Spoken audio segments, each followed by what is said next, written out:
تأتي جهة اليسار مع خليف، تأتي التوزيعات، تأتي العرضية، تأتي الرأسية، وهنا الهدف الأول. هنا ما فيش وضعية تسلل، جاءت العرضية ثم تابعها بالرأسية. سفيان بايزيد حط الهدف الأول، حط الكرة في شباك الحارس شمس الدين رحماني. بايزيد من دون أي مقدمات أو متأخرات. مولودية الجزائر 1-2 هنا لمولودية الجزائر 1-2 وكرة، وهدف ثاني عن طريق زكريا العيجي.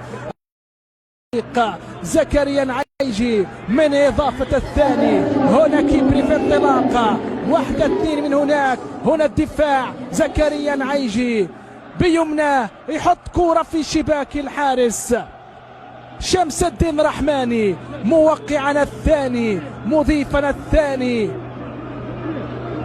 مولودية الجزائر ورحلة توسيع مسافة الأمان ورفع الفارق إلى العرض.